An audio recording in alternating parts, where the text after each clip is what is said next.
শুভ সকাল বন্ধুরা, সবাই কেমন আছো? নিশ্চয়ই খুব খুব ভালো আছো। আমিও ভালো আছি। আর আমার হোম কুক কবিতা চ্যানেলে তোমাদের সবাইকে জানাচ্ছি অনেক অনেক ভালোবাসা। এই যে হাতে চায়ের কাপ নিয়ে তোমাদের সামনে ইন্ট্রো দিতে চলে এসেছি, কারণ এই সময়টাই আমার একটু ফাঁকা হয়। তোমরা তো জেনে গেছো যারা যারা আমার ভিডিও দেখো, কারণ সেই সকাল 5:30টায় উঠে গেছি। এখন তুমি অ্যালার্ম বাজার আগেই উঠে যাই, জানো তো। উঠে মোবাইলটা হাতে করে নিয়ে বেরোই, ডাইনিংয়ের ওখানে রাখি, মানে বাথরুমের কাজ সেরে আসি, তারপরে অ্যালার্ম বাজি। তবু দিয়ে রাখি অ্যালার্মটা, বাই চান্স যদি না উঠতে পারি। একবার ভোর 3:45টায় ঘুমিয়ে গেছে, প্রত্যেক দিন ভেঙে যাচ্ছে। তারপরে উঠে টুটে আবার ওয়াশরুম থেকে এসে আবার শুয়ে পড়েছি, মানে ওই ঘুমটা তো ডিপ হয়ে যায়। ওই সময়টা তো খুব ভালো লাগে ঘুমোতে। আর সকালবেলাটা না উঠতে ইচ্ছে করে, কিন্তু ঘুম যখন ভেঙে যায় না, জানি যে আমাকে তো উঠতে হবে, আর শুয়ে থেকে লাভ কি। আর সকালবেলা যখন ছাদে যাই না ঠাকুরঘর মুছতে, এত ভালো লাগে কি বলবো। ছাদে 6:45 নাগাদ ছাদে গেছি, এত সুন্দর, মানে ওই তখন আবহাওয়াটা থাকে, খুব ভালো লাগে। তারপর সোজা চলে আসলাম নিচে, এসে কিচেনের কাজকর্ম সেরে ঠেরে তারপরে একে একে মেয়েকে টেনে তুললাম। আগে তুই ওঠ, কারণ তো বাবা ঢুকলে অনেকক্ষণ দেরি লেগে যাবে, তুই উঠে আগে ফ্রেশ হয়ে পড়তে বসে যা, কারণ কাল বাদে পরশু পরীক্ষা, খুব টেনশানে আছি। এই যে এখন একটু চা নিয়ে বসলাম, তোমাদের দাদাভাই বেরিয়ে গেল, টুকটাক ঘরের কাজকর্মগুলো সারলাম। আর প্রচণ্ড গরম করছে, আর নতুন করে কিছু বলার নেই, যে কি ঘামছি। দেখছো তো পর্দাটা, বারান্দার পর্দাটা তুলে রেখে, মানে বারান্দার দিকে এটাতে ঝোলানোই থাকে, দরজাটা বন্ধ করে রাখতে হবে, খোলার তো উপায় নেই, এত রোদ।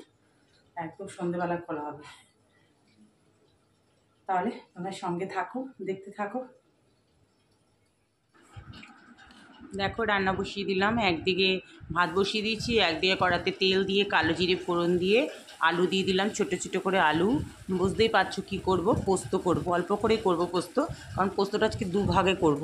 ওই জন্যই এই অল্প অল্প করে করছি, নয়তো অনেকটা করেই পোস্ত করি। ঝিঙে দেবো এর মধ্যে অবশ্য, তখন একটু বেশি হয়ে যাবে। অল্প একটু হলুদ দিলাম, বাস। এবার দিয়ে আলুটাকে খুব সুন্দর করে আগে ভেজে নেব, তারপরে ঝিঙেগুলো, দেখো আলু ভাজা হয়েও গেছে আমার। এবার ঝিঙেগুলো দিয়ে দিলাম। ঝিঙেগুলো একটু বড় বড় করে কেটেছি, কেন তো কচি ঝিঙে তো, নাহলে আবার ঝিঙেকে আবার চোখ দূরবীন দিয়ে দেখতে হবে, তাহলে সব গলে যাবে। ওই জন্যই একটু ঝিঙেগুলোকে বড় বড় করে কেটেছি। বাস ভাজা হয়ে গেছে। আর পোস্তটা ওই যে হাফ রেখে দিলাম, হাফ দিলাম। এবার একটু জাস্ট নাড়াচাড়া করে, খুব একটা ভাজি না পোস্ত দিয়ে, একটু জাস্ট নাড়াচাড়া করে দিই, তারপরে জলটা দিয়ে দিই। তবে গরমে জানো তো এইসব রান্নাগুলোই যেন ভালো লাগে খেতে। এ দেখো হয়ে, মানে একটু জাস্ট নাড়াচাড়া করে দিলাম। এবার জল দিয়ে দিচ্ছি। এবার আলুটা ফুটে উঠবে, আলুটা সেদ্ধ হয়ে যাবে, তারপর ঝিঙে থেকে তো আবার একটু জলও বেরিয়ে যাবে। বাস দেখো এবার একটু লুজ মতো নামাবো, কেন বলো তো, নালে না টেনে যাবে পরে একদম। আলু আছে তো, ঝিঙে হলো তো একদম শুকনোই করতাম, আর একটু লুজ মতো এটা পরে পুরো টেনেই যাবে, যেহেতু পোস্তটা আছে। দেখো হয়ে গেছে আমার আলু ঝিঙে পোস্ত। আর নামানোর আগে একটু কাঁচা তেলও দিয়েছিলাম, যেটা আমার খুব ভালো লাগে। তারপরে দেখো আবার কড়া ধুয়ে বসিয়ে দিলাম, পটলগুলোকে ভেজে নিচ্ছি। এটা একটা একটা পটল আর অল্প একটু চিংড়ি মাছ আছে, তাহলে আমি ভাবলাম তাহলে করেই ফেলি। এই যে চিংড়ি মাছ, পটল ভেজে নিলাম। পটল ভাজলে কড়াটার যে অবস্থা হয় না, পরে ভাবি কড়াটা পরিষ্কার হবে তো। তারপরে চিংড়ি মাছও ভাজা হয়ে গেল। এবার আলুও ভেজে নিয়েছি, জানো তো, এই ফাঁকে আবার আলুও ভাজা হয়ে গেছে। সব মানে ভেজে ভেজে নিয়েছি। আর এরকমভাবে ভেজে ভেজে সব আলাদা আলাদা করে নিলে তরকারির টেস্টটাই পুরো পাল্টে যাবে। কড়াতে একটু গোটা গরম মশলা দিয়েছি, তেজপাতা দিয়েছি, আর একটু সাদা জিরে দিয়েছিলাম। আর পেঁয়াজ দিয়ে দিলাম, পেঁয়াজটা একটু ভাজা ভাজা করে নিচ্ছি, অল্প একটু পেঁয়াজ, বেশি না দিয়ে। এবার দেখো মশলাটা পুরো তৈরি করে রেখে দিয়েছি, একদম আদা বাটা, জিরে, নুন, হলুদ, টমেটো কেচাপ দিয়েছি একটু, কাঁচা লঙ্কা তো ঝালের জন্য আমরা দেবই, আবার একটু টমেটো কেচাপও দিয়ে দিয়েছি, আবার এখানে একটু টমেটো ভেজে দিলাম। এবার দেখো মশলাটা পুরো দিয়ে দিলাম। আর একটু মিষ্টিটা তো দিতেই হবে, সামান্য 2-1 চিনির দানা, ব্যালেন্সটা ঠিক রাখার জন্য। দেখো ভালো করে কষিয়ে নিচ্ছি, মশলাটাকে ভালো করে কষিয়ে নেব, কষিয়ে তারপর এগুলো দেবো। দেখো তেল ছেড়ে দিয়ে গেছে, মশলাটা খুব ভালো করে আমার কষানো হয়ে গেছে। এবার এই যে আলু, পটল, চিংড়ি মাছ সব ভেজে ভেজে রেখেছিলাম, এগুলো সব দিয়ে একসঙ্গে মশলা দিয়ে খুব ভালো করে কষিয়ে নেবো। আর এইভাবে পটল চিংড়ি করে দেখবে, সবাই অবশ্য করো, কিন্তু এইভাবে করে দেখবে, একটু ভেজে ভেজে আলাদা করে, ভীষণ ভালো খেতে হয় গো, খুব ভালো খেতে হয়। বাস হয়ে গেছে দেখো আমার কষানো। এবার জল দিয়ে দেবো, একটু গামাখা গামাখা মতো নামাবো, যেহেতু ডাল করবো না, সবই তাহলে শুকনো হয়ে যাচ্ছে। বাস এবার এটাই আলুর জন্য একটু জল দিলাম, আলুগুলো সেদ্ধ হবে। এই দেখো পটল চিংড়িটা আমার হয়ে গেছে। বাস একটু গরম মশলা দিয়ে দিলাম, একদম রেডি আলু পটল চিংড়ি। একটু বললাম না একটু গামাখা গামাখা ঝোল ঝোল মতো রাখছি, এটা কিন্তু পরে অবশ্য মানে একটু টেনে যায়। আর খেতে কিন্তু জানো তো ভীষণ ভালো হয়েছিল পটল চিংড়িটা, মেয়ের তো খুব খুশি। আমি ভাবলাম খেতে বসে মেয়ে বলবে এই যে মাছ হয়নি, ও কিন্তু কিচ্ছু বলেনি, ওর খুব ভালো লেগেছিলো খেতে। এই দেখো একদম ফাইনাল লুক আমার আলু পটল চিংড়িটা, কেমন হয়েছে তোমরা বলো। তারপরে দেখো ওটা নামিয়ে কড়া ধুয়ে বসিয়ে দিলাম, একটু পেঁয়াজ ভেজে নিচ্ছি জানো তো। পেঁয়াজ ভেজে কী বলো তো, যে একটু পোস্তটা রেখে দিয়েছিলাম, পেঁয়াজ পোস্ত একটু কড়াতে না একটু কালো জিরে দিয়ে দিয়েছিলাম তেল দিয়ে, আর পেঁয়াজ দিয়ে দিলাম, একটু কাঁচা লঙ্কা দিয়েছে, পোস্তর সঙ্গে তো কাঁচা লঙ্কা বাটাই আছে একসঙ্গে। বাস একটু জল দিয়ে এই পোস্তটা যেটুকুনি গায়ে লেগে আছে, অনেকটাই লেগে থাকে মিক্সিতে। আর মিক্সিতে জানো তো অল্প পোস্ত বাটা যায় না, খুব একটা ভালো হয় না, ক্যাক ক্যাক করে আওয়াজ হয়, ভীষণ ভয় লাগে ওটা। একটু বেশি পোস্ত বাটলে ভালো হয়। দেখো পেঁয়াজ পোস্তটা, সত্যি কথা বলতে কি জানো, আজকে সবচেয়ে ভালো লেগেছিলো খেতে পেঁয়াজ পোস্তটা, ভীষণ ভালো হয়েছে খেতে। এই দেখো একদম ফাইনাল লুক। এরপরে তো ভাবছি বেশি করে পেঁয়াজ পোস্ত করবো, খুব ভালো হয়েছিল খেতে।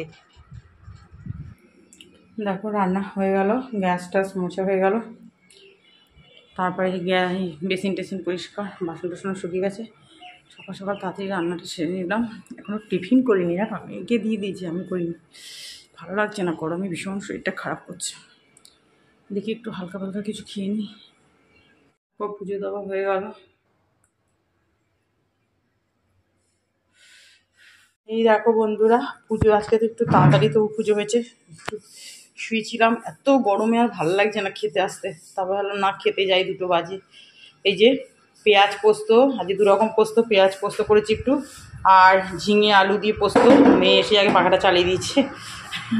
আর ওই ছোটো চিংড়ি মাছ দিয়ে আলু পটল করেছি আজকে। আমি মেয়েকে বললাম ডিমের অমলেট করে দেবো, বললো না খাবো না, তাহলে বিকেলে যদি খাই করে দেবো। তাহলে এখন খাওয়া দাওয়া করিনি। গুড ইভিনিং ফ্রেন্ডস, ঠিক সময় তোমাদের সামনে চলে আসলাম। ওহ, তোমাদের সব মানে যে যেখানে থাকো সেখানে কীরকম গরম পড়েছে একটু বলবে তো। আমাদের এখানে তো মারাত্মক গরম, বাপরে বাপ। গা ঠা ধুয়ে সন্ধে ঠন্ধে দিয়ে এখন চা নিয়ে বসলাম, মেয়ের জন্য একটু ম্যাগি বসিয়েছি, বয়েল মানে এমনি তেল ঠেল না, একটু বয়েল করে একটু জাস্ট মশলাটা দিয়ে খাবে। মশলাটা আমি খুব অল্প সামান্য একটু দিই, তাও আমি বলছিলাম না যে খেতে হবে না, গরমে দেবে, ভালো মুড়ি ফুড়ি তো কিছু খেতে চায় না, কী দেবো ওইটাই শর্টকাট হবে।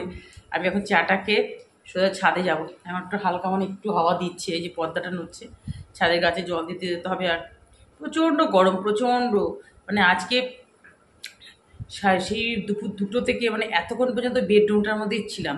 এবার বেডরুম থেকে বেরিয়ে জল ঢালছি, তখন মানে শীত করছে জানো, আবার এখন জেগে সেই গরম লাগছে। চাটা বসিয়ে দিয়ে সোজা আবার বেডরুমে চলে গেছি সিম করে দিই, মানে এখন ওইটাই হচ্ছে শান্তির জায়গা।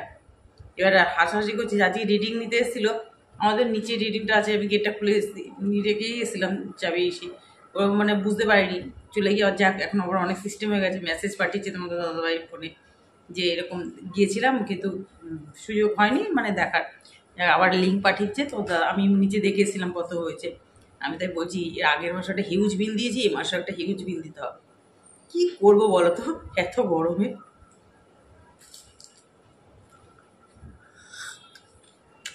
সবাইকেই দিতে হচ্ছে। আমি তো কিছুদিন আগে ফেসবুকে আগের মাসে যখন বিলটা সবার ঢুকেছিল, দেখি সকালবেলা উঠে কিছুক্ষণ মাঝেই, মানে সকালবেলা তো আর ফোন দেখি না, যখন ফোন দেখি বাবা পুরো সবাই মানে ছাপি ছাপি যে এত হিউজ বিল কী করে ওঠে। সত্যি তাই, প্রচুর বিল এসেছিল, এ মাসও আসবে, দিনে দিনে আরও বাড়ছে তো গরমটা। ওহ, তারপর তোমাদের দাদাভাইকে একটু মুড়ি টিফিন দেবো, মুড়ি ছাড়া তো আমি কিছু খাবেও না, আবার বলে একটু বেরোবে, টুকটাক জিনিস আনতেও বেরোতে হবে। চলো তাহলে, আমাকে দুধ বসাতে হবে, দই বসাতে হবে, তার জন্য একটু রাত করে, মানে এখন দুধটা গরম করবো না, ওই রান্নাঘরে আসবো, ভাত টাত করবো তখনই, তার আগে দুধটা আগে গরম করবো। চলো তাহলে ছাদে যাই চাটা খেয়ে। দেখো বেশ গাছের পাতাগুলো একটু নড়ছে, বেশ হাওয়া দিচ্ছে, খুব ভালো লাগছে এখন। ওদিকে আমি বালতিতে জল ভরছি, কল খুলে একটু হাঁটছি, বেশ সুন্দর হাওয়া দিচ্ছে, এরকম হাওয়া দিলে না বেশ ভালো লাগে, তখন আবার নিচে নামতে ইচ্ছা করে না।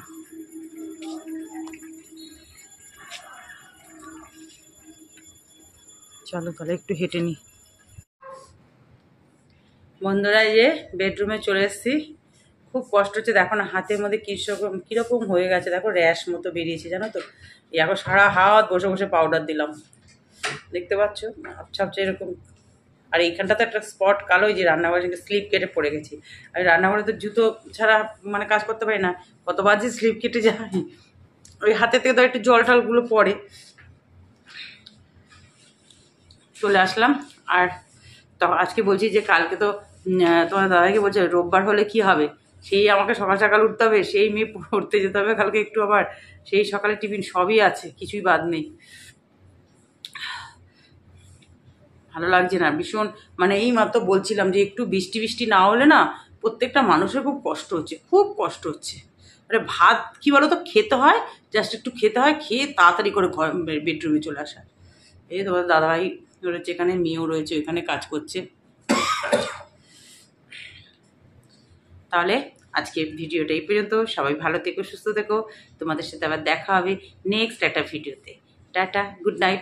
আর হ্যাঁ, তোমরা একটু সবাই একটু সাবস্ক্রাইব করে একটু লাইক করে আমার পাশে থেকো।